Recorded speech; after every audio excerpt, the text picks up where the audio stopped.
جو فقہ پہنچی ہے وہ بھی انہی کی وجہ سے پہنچی ہے، تو وہ آپ ان کی بات کیوں نہیں مانتے ہیں؟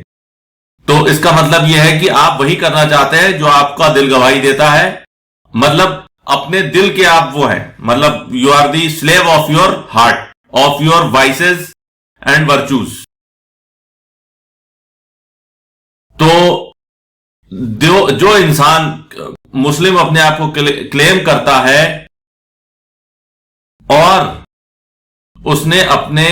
زندگی میں نہ تو قرآن پڑھا اور نہ ہی پڑھا تو نہ سمجھا، جب پڑھا ہی نہیں تو سمجھا کیا، اور جب نہیں سمجھا تو اس پہ چلا کیا، تو ایسے انسان پر قرآن بخش کر کیا تم کچھ کر لو گے؟ اور جس نے قرآن پڑھا، جس نے قرآن کو سمجھا اور جو قرآن کو سمجھ پر قرآن کے بتائے ہوئے راستے پر چلا، کیا اس کو تمہارے اس قرآن پڑھنے کی ضرورت ہے؟ بے شک نہیں ہے. رسول اکرم صلی اللہ علیہ وسلم نے فرمایا کہ میت کو صرف 3 چیزیں پہنچتی ہیں، باقی سب چیزیں بند ہو جاتی ہیں. جو اس نے جتنی عبادت دنیا میں کر لی وہ کر لی، باقی سب کچھ نہیں پہنچتا ہے. رسول اکرم صلی اللہ علیہ وسلم said, when a person is dead, all his pious deeds have stopped except in 3 cases. ایک کنٹینیوس چیریٹی، اگر اس نے کوئی اسپتال بنوایا ہے، کوئی اسکول بنوایا ہے، کوئی ہوٹل بنوایا ہے، کوئی سرائے بنوائی ہے، کوئی جو ہے وہ کتاب لکھی ہے، کوئی کنواں کھدوایا ہے، کوئی پانی کا پیاؤ لگایا ہے، کوئی بھی کام کرا ہے، نالی بنوا دی ہے، ٹوائلٹ بنوا دی ہے، کچھ بھی بنوا دیا ہے، ایک پیڑ لگا دیا ہے، کچھ بھی بنوا دیا ہے جس سے لوگ کو فائدہ ملتا ہے، وہ کنٹینیوس چیریٹی ہوتی ہے. تو صدقہ جاریہ اس کو بولتے ہیں اردو میں. تو یہ اس کو ثواب پہنچے گا. دوسرا، knowledge which the deceased left behind for others to benefit from. کسی نے کتاب لکھی ہے، کسی نے کوئی تھیورم ڈیوائس کی ہے، کسی نے کوئی تھیوری ڈیوائس کی ہے، کسی نے کوئی لا ڈیوائس کیا ہے، کسی نے قرآن مجید کو لوگوں کو پڑھایا ہے، اس کی تفسیر لکھ دی ہے، کسی نے ویلاگ بنا دیا ہے، کسی نے جو ہے وہ کوئی کتاب لکھی ہے یا کوئی مدرسہ بنوایا ہے. تو اس سے جو لوگ جو مفید ہوں گے، کسی نے کوئی دوا نکالی ہے تو اس سے جو لوگ مفید ہوں گے، تو یہ اس کو جو ہے مرنے کے بعد بھی اس کو صدقہ جاریہ ملے گا. اور تیسرا، a righteous child who makes دعا for him. ایسا بچہ جو اس کے لیے دعا کرے، اس کا اپنا بچہ جو اس کے لیے دعا کرے. اور میں آپ کو ایک دم تلخ بات بتا رہا ہوں، آپ مر جائیں گے تو صرف آپ کے بچوں کو ہی آپ کی یاد آئے گی، آپ کے بچوں کے علاوہ آپ کو کوئی بھی یاد نہیں رکھے گا. بہت کم لوگ ایسے ہوتے ہیں جن کو دوسرے لوگ یاد رکھتے ہیں، لیکن پھر بھی اپنا بچہ ہوتا ہے اور وہی یاد رکھتا ہے، تو وہی آپ کے لیے دعا کرے گا. اور یہ حدیث جو ہے یہ صحیح مسلم کی ہے، حدیث نمبر 4005. تو جو بچہ ہوگا، جو صالح بچہ ہوگا، وہ اپنے ماں باپ کے لیے دعا کرے گا، اور ماں باپ کے ساتھ دعا کرنے کے ساتھ ساتھ جو وہ نمازیں پڑھے گا، جو وہ عبادات کرے گا جو آپ نے اس کو سکھایا ہے، تبھی وہ عبادت کر رہا ہے اللہ کی، تو وہ اس کا بھی صدقہ جاریہ آپ کو ملے گا اور اس کے ثواب میں بھی کوئی کمی نہیں ہوگی. تو اس لیے اپنے بچوں کی ایسی تربیت کریں کہ جو وہ نیک بنے، اور نیک جب بنیں گے اور جب اللہ کی عبادت کریں گے، دین الاسلام کے لیے کام آئیں گے، تو آپ کو بھی اس کا صدقہ جاریہ ملے گا. اب ان تینوں چیزوں میں جو ہے قرآن مجید کی تلاوت تو کہیں نہیں بتائی ہے، اور کسی اور حدیث میں بھی یہ نہیں بتایا ہے، ٹھیک ہے. جبکہ ہمیں یہ بتایا گیا ہے کہ ہم جو ہے صدقہ جاریہ جو ہے وہ ہمیں مرنے کے بعد انسان کو کیا پہنچتا ہے. اگر اس کے کوئی روزے رہ گئے ہیں، اگر رمضان کے روزے ہیں، جیسے سپوز کوئی 10 رمضان میں کوئی فوت ہوا، اور اس سے پہلے 10 رمضان میں بیمار تھا تو اس وجہ سے وہ 10 روزے نہیں رکھ پایا، تو اگر آپ چاہیں تو وہ آپ روزے رکھ لیں، لیکن بائنڈنگ نہیں ہے، بائنڈنگ اس پہ نہیں ہے، بائنڈنگ اس کے نہیں ہے، کیونکہ وہ تو بیمار تھا، بیمار آدمی پہ روزہ نہیں ہے، لیکن تب بھی اس کو بعد میں تو رکھنا پڑتے، اس لیے جو ہے اگر آپ روزہ رکھنا چاہیں تو روزہ رکھ سکتے ہیں، اور اگر آپ چاہیں تو اس کی جو منت ہے، منت اگر اس نے مانی ہوئی ہے کہ وہ فلاں فلاں کام اگر ہو گیا تو وہ روزے رکھے گا۔ ویسے تو یہ ہے کہ رسول اکرم صلی اللہ علیہ وسلم نے فرمایا کہ منت اللہ کو منت سے آپ وہ نہیں کر سکتے، اپنی طرف مائل نہیں کر سکتے، لیکن یہ ہے کہ منت صرف ایک کنجوس کا مال خرچ کروا دیتی ہے۔ تو اگر آپ نے منت مانگی ہوئی ہے کہ میں 10 روزے رکھوں گا یا 2 روزے رکھوں گا یا 3 روزے رکھوں گا، تو اگر آپ کے گھر والوں کو معلوم ہو گیا ہے کہ اس نے منت مانگی تھی اور اس نے منت پوری نہیں کی ہے، تو وہ آپ کے روزے رکھیں۔ ہمارے بہت سے دوست ہیں جنہوں نے ایسا کیا ہے، ابھی کورونا میں بہت سے لوگ فوت ہوئے، تو اس میں الحمدللہ ان لوگوں نے ایسا کیا۔ تو منت اگر کسی کی رہ گئی ہے تو منت مانگ سکتے ہیں، اور جب بھی آپ جب وہاں جائیں، گریو یارڈ جائیں، مطلب قبرستان جائیں، تو آپ دعا کے لیے ان کے میت کی مغفرت کی دعا کریں، نہ کہ ان سے مدد مانگیں اور ان سے دعا مانگیں،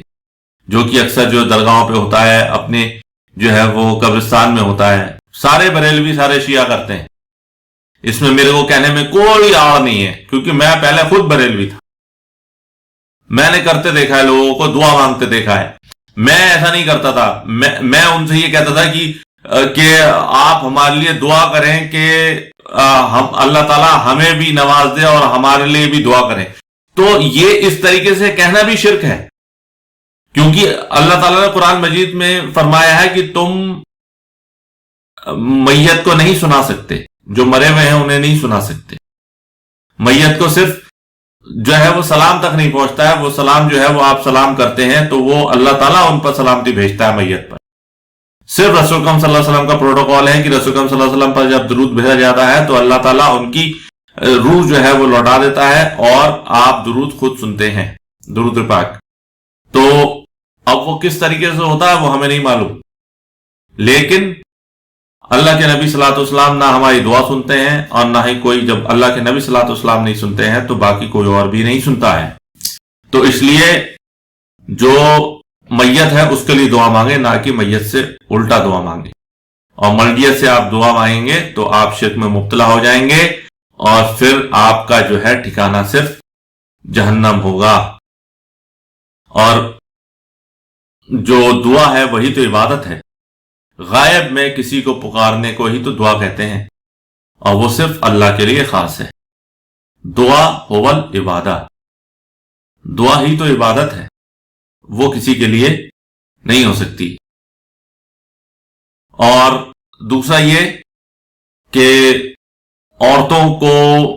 قبرستان ہیبیچولی نہیں جانا چاہیے، لیکن یہ ہے کہ once in a while they can go, but ان کے جانے میں بہت فتنہ ہوتا ہے،